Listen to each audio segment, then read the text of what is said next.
Assalamualaikum warahmatullahi wabarakatuh. Shalom, Om Swastiastu, Namo Buddhaya, salam kebajikan. Masalah kondisi geopolitik semakin memanas dan kita lihat karena kerja keras bersama ini, alhamdulillah ketahanan ekonomi kita saat ini masih sangat stabil. Pertumbuhan ekonomi kita saat ini ada di 5,17%, peringkat ketiga di antara negara-negara G20. Dan ini adalah kerja keras kita bersama. Kemudian terkait dengan inflasi, alhamdulillah kita peringkat kelima terendah dengan angka 2,28% dibandingkan dengan negara-negara G20 yang ada. Di Indonesia ada optimisme, dan optimisme ini tentunya harus terus dibangun untuk bisa dicontoh oleh negara-negara lain. Kita sudah punya strateginya, kita juga punya kekuatan-kekuatan yang kita miliki, bonus demografi yang akan mencapai puncaknya sebentar lagi, mulai dulu sampai dengan 2035, artinya usia produktif yang kita miliki yang harus kita siapkan, sumber daya manusianya, kemampuannya, lapangan pekerjaannya, sehingga mereka betul-betul bisa bermanfaat untuk mendorong pertumbuhan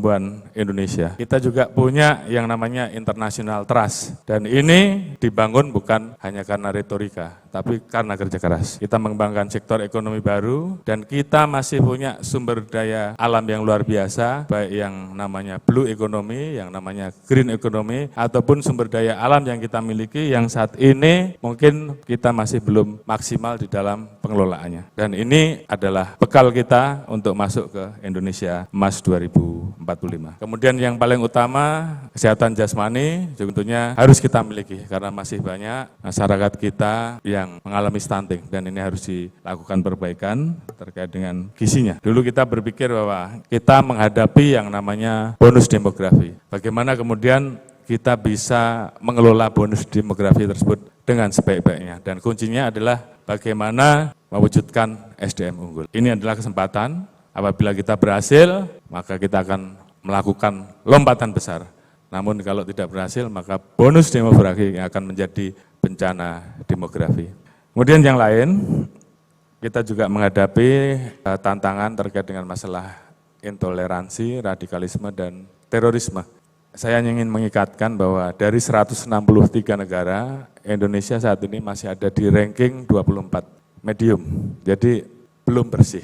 Hasil survei, 30,16% mahasiswa memiliki sikap toleransi beragama yang rendah. Diharapkan di tahun 2023 ini berubah, dan tentunya kita harus sama-sama menjaga di lingkungan kita, di lingkungan kampus kita, jangan sampai doktrin-doktrin ini bisa masuk. Apalagi isu Israel-Palestina yang saat ini tentunya juga akan membangkitkan perjuangan dari kelompok-kelompok yang memang selama ini selnya tidur, karena di Indonesia ini masih banyak sekali. Kemudian hal-hal lain, kita saat ini sudah masuk tahapan pemilu. Saya titip, pemilu kali ini betul-betul bisa dilaksanakan dengan damai, dan saya tidak pernah ragu untuk bicara kepada para ketua umum partai, saya bicara kepada para calon presiden, boleh maju tapi adu gagasan. Yakinkan kepada masyarakat bahwa beliau-beliau adalah calon-calon pemimpin nasional yang kemudian pantas dipilih. Tapi jangan gunakan politik pecah belah yang bisa membuat masyarakat menjadi korban. Dan itu saya sering sampaikan, dan saya tidak pernah ragu pada siapapun calon presidennya. Karena ini penting untuk kita semua, dan saya harapkan Universitas Hasanuddin pun juga ikut menyampaikan pesan tersebut bahwa perbedaan boleh ada, beda pendapat boleh ada, tapi yang namanya persatuan dan kesatuan harus kita jaga. Karena siapapun pemimpinnya nanti membutuhkan itu. Presiden akan bertanggung jawab terhadap rakyatnya, dan apabila karena situasi pemilihan presiden, calon presiden, legislatif, kemudian terjadi perpecahan, maka yang menjadi korban adalah rakyat. Dan itu yang berkali-kali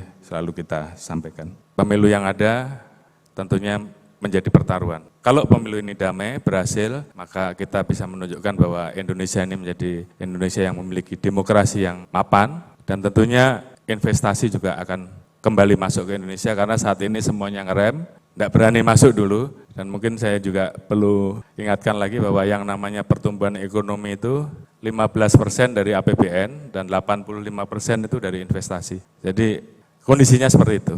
Sehingga kita tidak akan mungkin bisa membangun kalau tidak ada investasi. Apakah itu dari dalam negeri ataukah itu dari luar negeri. Karena mengandalkan APBN tidak cukup. Investasi itulah yang kemudian nanti bisa mengelola sumber daya yang kita miliki, kekayaan yang kita miliki. tentunya kita mengharapkan bahwa banyak masyarakat Indonesia kemudian menjadi pengusaha-pengusaha besar, bahkan menjadi pengusaha kelas dunia, karena kita memang memiliki kesempatan itu. Jadi saya titip ini. Terima kasih, saya kira Unhas dengan berbagai macam kegiatan dan karyanya telah bekerja sama dengan berbagai macam hikmah lain yang out of the box, saya kira. Terima kasih Universitas Hasanuddin dan mohon ini terus didorong dan dikembangkan.